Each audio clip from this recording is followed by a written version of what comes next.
What up YouTube, I'm back after a much needed break and Xur is in the EDZ. You can find him over here in the Winding Cove. Don't forget to do his Xenology quest every single week for a chance at getting one of these two weapons, as well as a potential of getting a decently rolled extra exotic from the exotic engram. His Hawkmoon this week comes with Fluted Barrel, Alloy Magazine, Killing Wind, and Smooth Grip. This is a pretty good PvP roll, so if you don't already have a decently rolled Hawkmoon, this would be a week to get it. His Deadman's Tail comes with Small Bore, Steady Rounds, Moving Target, and Composite Stock. Another decent PvP roll, but not the best I've seen so far. The exotic weapon up for grabs this week is the Cerberus +1, which shoots erratic bullets from all gun barrels at the same time.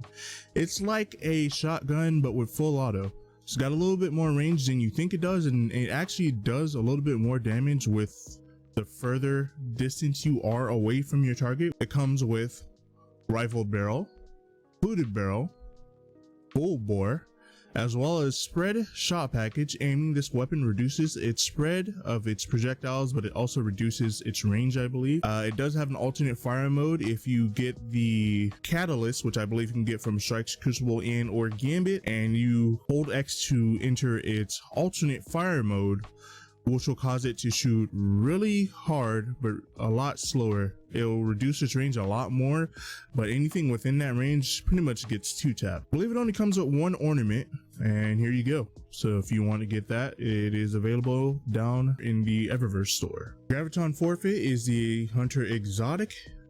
Banishing Shadow increases the duration of any invisibility effects while you are invisible. Your melee recharges faster, your weapons reload faster, and your recovery is greatly increased. Its overall stat total is 63, coming with 20 discipline, 10 recovery, 13 resilience, and 11 strength on top of 7 mobility. It is not the worst overall stat spread that I've seen. Arguably, this is worth picking up unless you already have a decent one in your vault. Synthoceps Gauntlets being the Titan exotic, Biotic Enhancement being the exotic perk, increases melee lunge range, improved melee and super damage when you are surrounded. It is really good for PvE and PvP, as well as those Titans who like to be really punchy boys and get that little extra lunge range, which makes you freaking impossible to hit back because you lunge so far and you rubber band.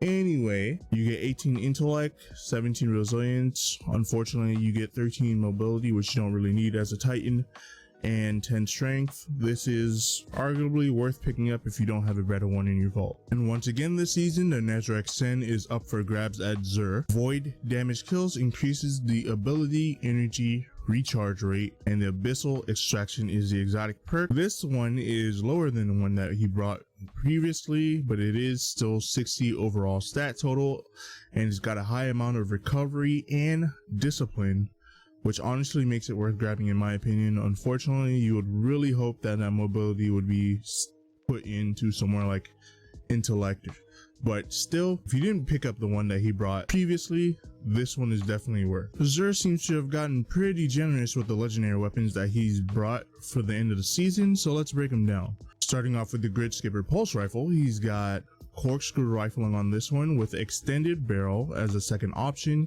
You got extended mag with ricochet rounds as a second option. It comes with tunnel vision, which reloading after defeating a target greatly increases the target acquisition and aim down sight speed for a short duration, as well as frenzy, which being in combat for an extended time increases damage, which gives about a 15% buff after like 5 seconds, I believe. Handling and reload for this weapon until you are out of combat. It also comes with a range masterwork, so I would highly suggest you pick up this Gridskipper if you missed out a chance at getting this during season of the Splicer. Continuing with the Splicer trend, we have the Farewell Sidearm. Its barrel options are Chamber Compensator and Fluted Barrel. Its mag options are Appended Mag and Alloy Magazine. Its primary perk is Heating Up, which final blows with this weapon increase accuracy and stability while improving vertical recoil. And its secondary perk is Adrenaline Junkie. This weapon gains increased damage and handling for final blows with grenades or this weapon, and I believe it stacks up to 5. Comes with a Handling Masterwork, and it is also the lightweight frame variety, which gives you extra mobility, about 20 mobility every single time you have this weapon equipped, especially if you put on a full auto modifier, which you see right here. It'll actually be pretty good in PvP and PvE, especially with these two perks right here combined together. Honestly, I don't see why you would pass up on this if you don't already have a good one. Next up is the Sojourner's Tail Shotgun. It is a pinpoint slug frame which fires a single shot round. This weapon's recoil pattern is more predictably vertical. The barrel options are fluted barrel and polygonal rifling. Its mag options are accurized rounds and light mag. Its primary perk is moving target, which increases movement speed and target acquisition when moving while aiming down sights. And its secondary perk is Adrenaline Junkie, which we just read. It's also got a reload speed masterwork.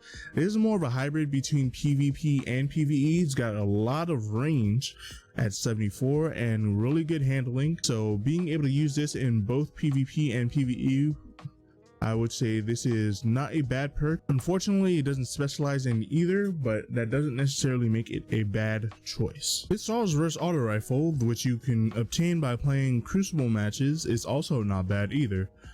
It's an adaptive frame which is well rounded and is 600 RPM. The barrel options are extended barrel and small bore. Mag options are tactical mag and alloy magazine. Comes with Outlaw as a primary perk and One for All as a secondary perk, and it also has a reload speed masterwork. There's a really strong PvE choice given that One for All is arguably one of the best PvE perks out there. All you have to do is tag 3 enemies and you get a 35% buff to damage, and then Outlaw is just, you know, nice on top of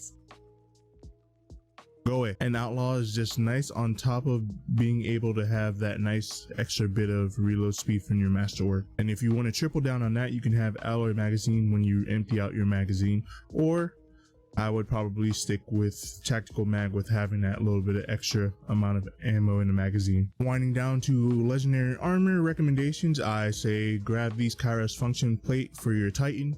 It's really good. For legendary hunter armor, I would recommend these gauntlets. They're really good for PvP. That's it for today's Xur video. If you're new here, don't forget to hit that subscribe button. And if you are subscribed, thank you for sticking around. Let me know what you'll be picking up in Xur's inventory in the comment section down below. Until the next one, my name is The Cell Games.